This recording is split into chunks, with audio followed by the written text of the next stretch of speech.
Pawan Kalyan Trivikram Srinivas combination లో cinema కోసం senior నటి ఖుష్బూని తీసుకున్న విషయం తెలిసిందే. ఈ రోజు నుంచి ఆమె సెట్స్ లో పాల్గొంటున్నారు.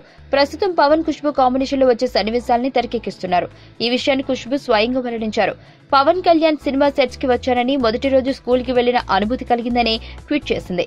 గతంలో పవన్ కళ్యాణ్ త్రివిక్రమ్ శ్రీనివాస్ కాంబినేషన్ లో వచ్చిన అత్తారింటికి దారేది సినిమాలో కీలక పాత్రలో నదియా నటించింది. ఆ సినిమాలో ఆ పాత్ర ఎంత క్లిక్ అయిందో అందరికీ తెలిసిందే. ఇప్పుడు ఇటువంటిది మరో పవర్ఫుల్ పాత్రకి ఖుష్బూని తీసుకున్నారట త్రివిక్రమ్ చెప్పిన పాత్ర చాలా స్పెషల్ గా ఉండడం వల్లనే ఖుష్బూ ఒప్పుకున్నట్లు తెలిపారు. సెట్స్ లో తనకు తెలియని విషయాలు చాలా ఉన్నాయని చెప్పిన ఖుష్బూ ఈ సినిమా కోసం హైదరాబాద్ లోని 10 రోజుల పాటు ఉండబోతున్నారు. తెలుగులో స్టాలిన్, యమదొంగ సినిమాల తర్వాత ఖుష్బూ చేస్తున్న మూవీ ఇదే. స్టాలిన్ లో చిరంజీవికి సిస్టర్ గా, యమదొంగలో యముడి భార్యగా నటించిన ఖుష్బూ పవన్ కళ్యాణ్ సినిమాలో ఎలాంటి క్యారెక్టర్ లో కనిపించబోతున్నారనేది ప్రస్తుతానికి సస్పెన్స్.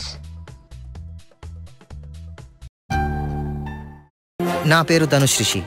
అందరూ ముద్దుగా దరి అని పిలుస్తుంటారు. దేవుడికి నా పైన ఉన్న క్లారిటీ, నా బ్యాడ్ లక్ ఉన్న గ్రావిటీ నాకు చిన్నప్పుడే అర్థమైంది.